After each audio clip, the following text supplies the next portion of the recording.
Hi అండి. ఈరోజు mutton biryani ఎలా చేయాలో చూద్దాం రండి. ఒక పెద్ద గిన్నె పెట్టుకునేసి అందులో ఒక 4 స్పూన్లు ఆయిల్ వేసుకుందాం అండి. ఆయిల్ వేసుకున్న తర్వాత మనం బిర్యానీ మసాలా వేసుకుందాం అండి. అవన్నీ బాగా ఫ్రై అయిన తర్వాత సన్నగా కట్ చేసి పెట్టుకున్న ఆనియన్, 2 గ్రీన్ చిల్లీ, కొద్దిగా పుదీనా, కరివేపాకు వేసుకుందాం అండి. ఇదంతా బాగా బ్రౌన్ కలర్ వచ్చేదాకా ఫ్రై చేసుకుందాం. ఆనియన్ ఫ్రై అయ్యేలోగా మనం మసాలా వేసుకుందాం అండి. 1 మీడియం సైజ్ టమాటో, కొద్దిగా పుదీనా, కొద్దిగా కొత్తిమీర, అలాగే అల్లం వెల్లుల్లి పేస్ట్. ఇదంతా బాగా పేస్ట్ చేసుకుందామండి. చూడండి, ఆనియన్ బాగా బ్రౌన్ కలర్ వచ్చినాయి కదా. ఇప్పుడు ఇందాక మనం మిక్సీ పెట్టుకున్నాం కదా, టమాటో పేస్ట్ వేసుకుందామండి. ఇదంతా వేసుకునేసి ఆయిల్లో బాగా ఫ్రై చేసుకుందామండి. పచ్చివాసన పోయేదాకా ఫ్రై చేసుకుందాం.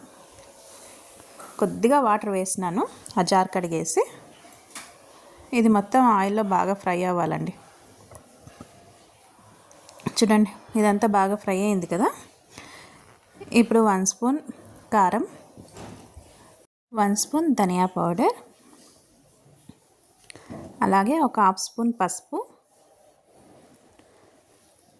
బిర్యానీ మసాలా వేసుకుందాం అండి. ఒక 2-3 స్పూన్లంతా బిర్యానీ మసాలా వేసుకుందాం. అలాగే కొద్దిగా గరం మసాలా వేసుకుందాం. ఇప్పుడు రుచికి సరిపడా సాల్ట్. నేను 2 గ్లాసుల బియ్యం తీసుకున్నాను, దానికి సరిపడా సాల్ట్ వేసుకుంటున్నాను. ఇదంతా ఒకసారి బాగా ఫ్రై చేసుకుందాం అండి. ఇలా 1 నిమిషం పాటు బాగా ఆయిల్లో ఫ్రై చేద్దాం. ఇలా అంతా బాగా ఫ్రై అయింది కదా.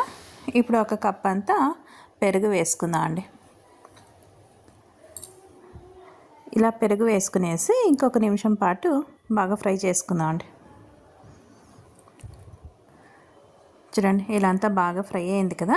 ఇప్పుడు ఉడికించుకున్న మటన్, నేను ఒక 1/2 కేజీ మటన్ తీసుకున్నాను. అందుకు ఉప్పు, కారం, పసుపు వేసేసి కుక్కర్లో 4 విజిల్ వేసేసి ఉడికించుకున్నానండి. ఒక 60% దాకా ఉడికేసింది మటన్. ఇలా అంతా బాగా ఫ్రై చేసుకుందాం.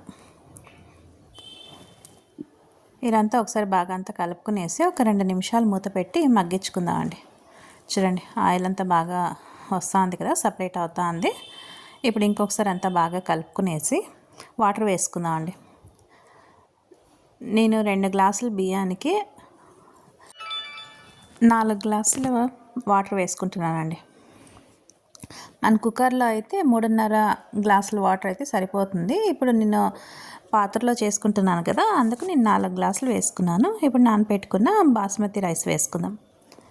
ఇదంతా ఇలా బాగా ఒకసారి కలుపుకునేసి ఉప్పు సరిపోయిందో లేదో ఒకసారి చెక్ చేసుకోండి. నాదైతే కరెక్ట్గా సరిపోయింది. ఫస్ట్ ఒక 5 నిమిషాలు హై ఫ్లేమ్లో ఉడికిద్దామండి. చూడండి, ఇలా ఒక 5 నిమిషాలు హై ఫ్లేమ్లో ఉడికిచ్చేసి మరి మీడియం ఫ్లేమ్ పెట్టేసి ఒక 10 నిమిషాలు ఉడికించుకుందామండి. చూడండి, రైస్ కూడా బాగా ఉడుకుతూ ఉంది కదా.